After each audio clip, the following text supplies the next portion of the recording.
Good morning mga kalapatids. Yan. For today's video, mag-aabang tayo ngayon ng mga pauwi galing sa WPFC is San Isidro, Samar. At sa ARPCI naman ay Calbayog na kami. So yan, maulan daw ngayon sa bandang Bicol, medyo partly. Merong maulan, merong makulimlim, merong malakas ang ulan. Yan ang problema mga kalapatids, mga kaibon. Smash. Yan.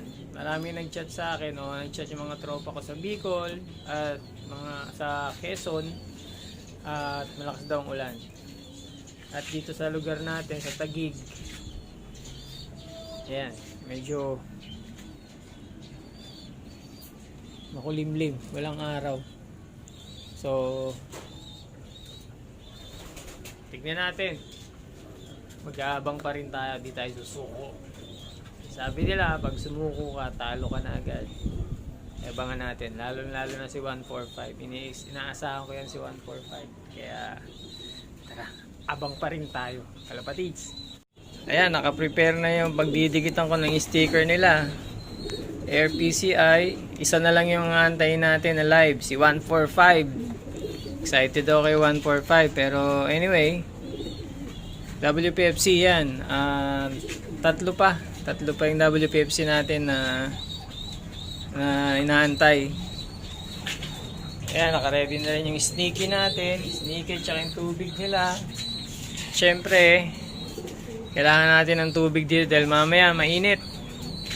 Ayan, medyo gumaganda panahon ngayon dito sa likod namin, dito sa Manila, sa Taguig. Sana ay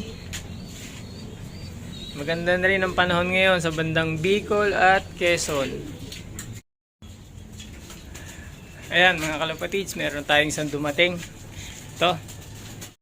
Ayan, si 747 dumating galing Samar. Fresh, medyo lumagpak pa. Galing bubong ito. Silipin natin. Kawawa naman. Pagod na pagod eh.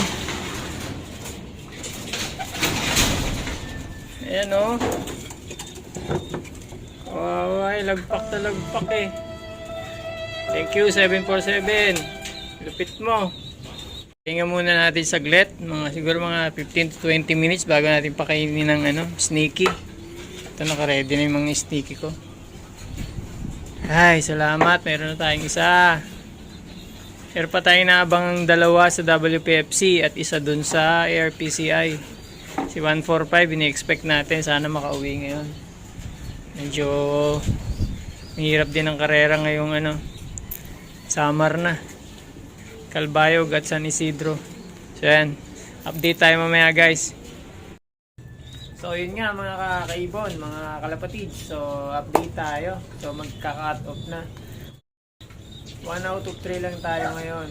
Ngayong 4th lap ng Derby. WPFC at ARPCI. Si 4, naalala ko tuloy yung ibon ni punong ministro eh. Si 4. Si 145 sa akin. Si 145 ko, di po umuwi. Baka see you tomorrow yun. Sayang kasi, live siya, YB. But anyway, ganun lang talaga. Kailangan yung acceptance eh. Kailangan matutunan natin yun sa pag-iibon kasi mahirap hindi natin matutunan yung salitang acceptance dahil ganyan talaga ang karera ng mga kalapate. Sobrang excitement yung pagkakalapate or lalo na during race, pero number 1 naman matutunan dapat natin kailangan matuto tayong tumanggap. But anyway, meron pa tayong pang 5th lap. Meron pa tayong isa. So at least, di ba? At least meron pa tayong isa. So enjoy lang tayo. So yun mga kalapatids, hanggang dito lang yung video. Sa mga hindi pa pala nakakapag-subscribe sa aking YouTube channel, pakbaka naman. Ito po yung aking YouTube channel. Yan, Tipo TV. So, paki-subscribe na rin, tsaka paki-like na rin. Siyempre, paki-load na rin yung mga iba kong mga video pa. So, update tayo next Sunday. meron pa tayong flip-flop cut balogan. Kaya tara, let's go!